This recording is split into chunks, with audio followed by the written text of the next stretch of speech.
बिस्मिल्लाहिर्रहमानिर्रहीम, अस्सलाम वालेकुम। आज के इस वीडियो में हम बात करने वाले हैं कार इंजन कूलिंग सिस्टम पर। कार इंजन कूलिंग मैकेनिज्म क्या है और कैसे काम करता है, कूलिंग सिस्टम में कौन से पार्ट्स और कंपोनेंट शामिल हैं, किस कंपोनेंट का क्या फंक्शन होता है और किस पार्ट के खराब होने पर क्या प्रॉब्लम आती है। कूलिंग सिस्टम में अगर एयर आ जाए तो उसकी क्या रीजंस हैं और इसे कैसे फाइंड आउट कर सकते हैं। कूलिंग सिस्टम में थर्मोस्टेट वाल्व और रेडिएटर कैप का क्या रोल होता है और अगर इन दोनों में खराबी आए तो कूलिंग सिस्टम में कहां प्रॉब्लम आती है। कूलेंट रेजरवायर बोतल से कैसे रेडिएटर और रेडिएटर से वापस रेजरवायर बोतल में कब और कैसे जाता है। इसके अलावा अगर रेडिएटर कैप खोलने पर एयर प्रेशर निकले तो इसकी क्या वजूहात होती हैं, ये सब डिस्कस करेंगे आज की इस वीडियो में। तो आइए शुरू करते हैं।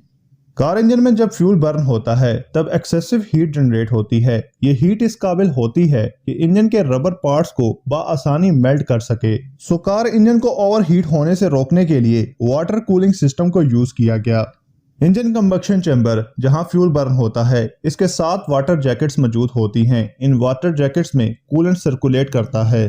वर्किंग प्रिंसिपल की बात करें तो अगर दो ऑब्जेक्ट्स को आपस में कांटेक्ट में लाया जाए और अगर इन दोनों में टेम्परेचर डिफरेंस है तो हीट तब तक ट्रांसफर होती रहेगी जब तक दोनों ऑब्जेक्ट्स का टेम्परेचर सेम ना हो जाए।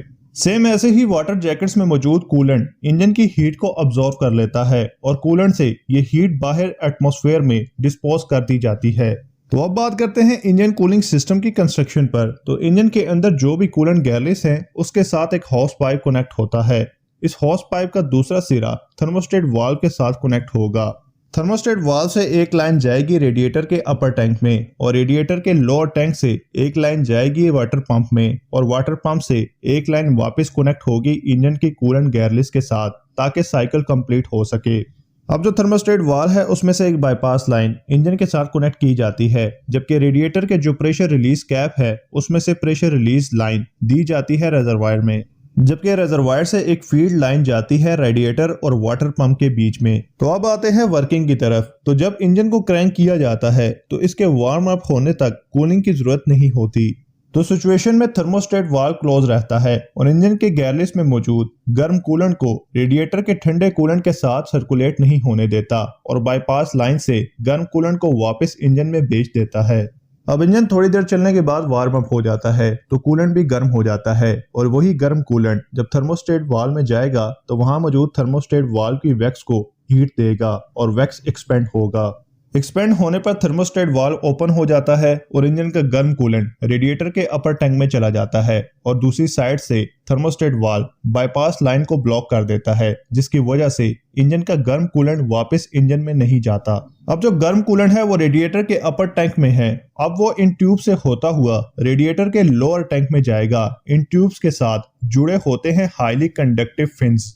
ये फिन्स कूलेंट की हीट को अब्सॉर्ब कर लेते हैं और जब रेडिएटर फैन की हवा इन फिन्स से पास होती है तो सरफेस एरिया बड़ा होने की वजह से बहुत आसानी से एटमॉस्फेयर में ये हीट स्प्रेड आउट हो जाती है और कूलेंट लोअर टैंक तक जाते जाते काफी हद तक ठंडा हो जाता है।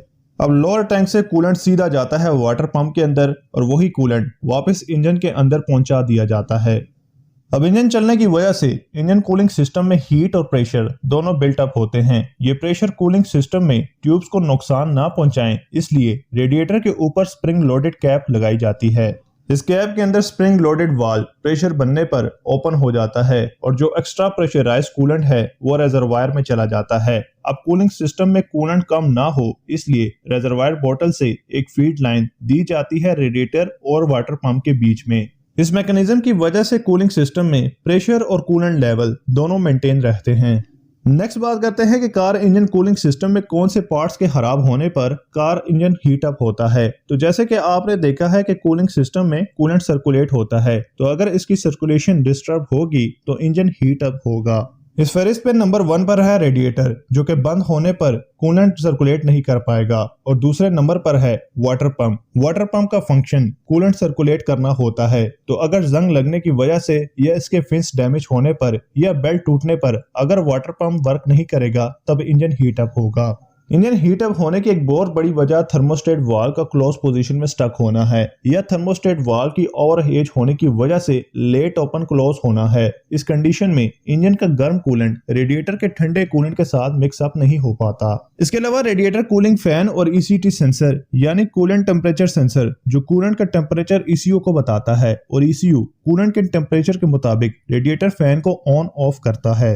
ईसीटी सेंसर की रॉन्ग रीडिंग एक बड़ी वजह है इंजन हीट अप की और इसकी एक और वजह है इंजन कूलिंग सिस्टम में कूलेंट के कम होने की वजह से एयर का शामिल हो जाना, जिसकी वजह से ईसीटी सेंसर को कूलेंट टच नहीं कर पाएगा और ईसीटी सेंसर सही टेम्परेचर नहीं बता पाएगा ईसीएम को।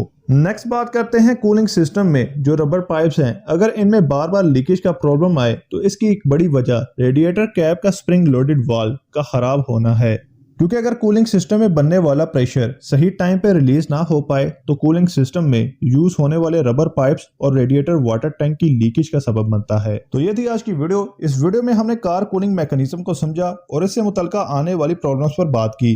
अपना और अपनी गाड़ी का ख्याल रखें। मिलते हैं एक नई वीडियो में एक नए टॉपिक के साथ, तब तक के लिए अल्लाह हाफिज।